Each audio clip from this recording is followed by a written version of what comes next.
C'est la ville des amoureux. Vérone et Césarène, c'est Roméo, c'est Juliette.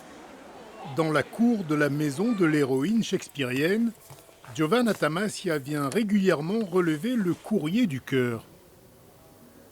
Les lettres arrivent du Japon, de Russie, des 5 continents, par la poste ou bien déposées directement dans la boîte. La boîte est toujours pleine. Les touristes, les amoureux du monde entier qui visitent ce lieu de l'amour déposent leurs lettres ici.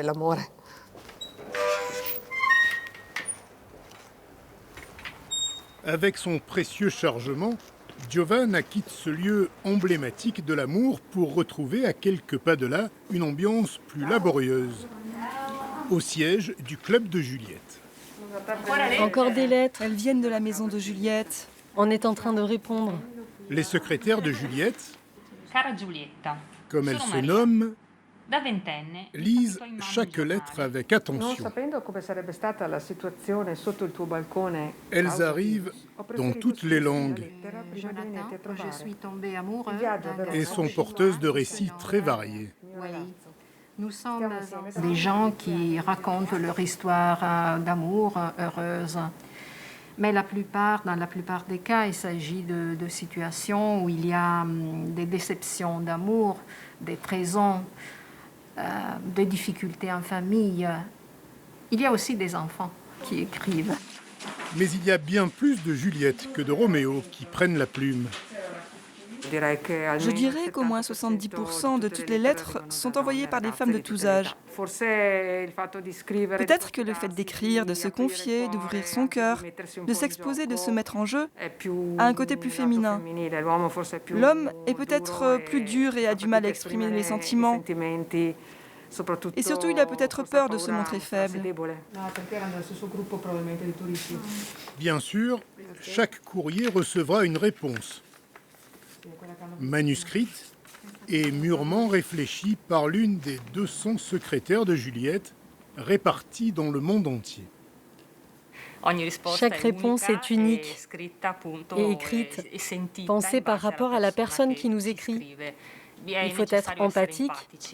Nous sommes toutes très empathiques par la force des choses et nous sentons vraiment ce que la personne éprouve et nous répondons en fonction de ce que nous suggère le cœur et l'âme.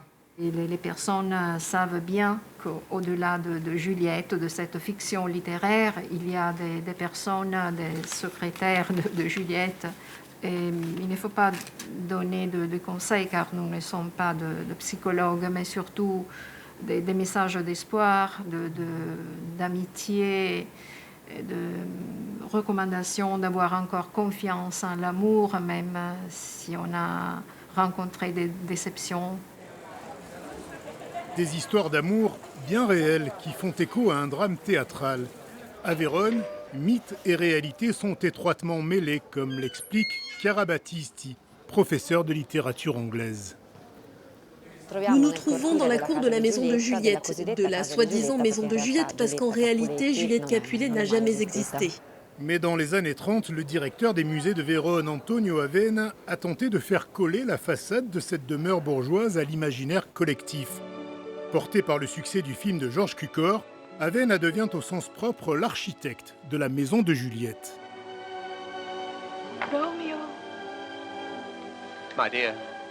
Cette maison existait déjà et elle était déjà attribuée à Juliette. Mais Avena a décidé de la transformer et il est certain que dans son œuvre, le principal intérêt n'était pas la préservation de l'authenticité historique.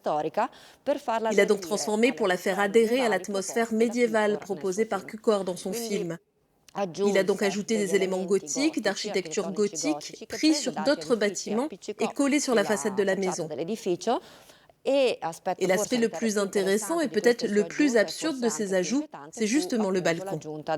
Charmé par l'Italie et son romantisme supposé, Shakespeare y a situé de nombreuses œuvres. Roméo et Juliette a été largement inspiré par les écrits de 2 auteurs italiens. C'est sûr que quand on dit que l'Italie représentait pour l'Angleterre de l'époque un lieu exotique et donc fascinant en tant que tel, on peut y ajouter aussi une composante passionnelle. Mais rappelons-nous que les sources sont italiennes. L'origine de l'histoire naît en Italie. Ce jour-là, Chiara Battiste y sera la première sur le balcon. Confinement oblige, la maison est fermée au public. Nous sommes dans un des lieux de tourisme littéraire les plus importants au monde, qui a amené au fil des siècles des centaines de milliers de touristes du monde entier à visiter la ville. Est-ce que ça vous étonne qu'il y ait des gens qui écrivent des lettres à Juliette?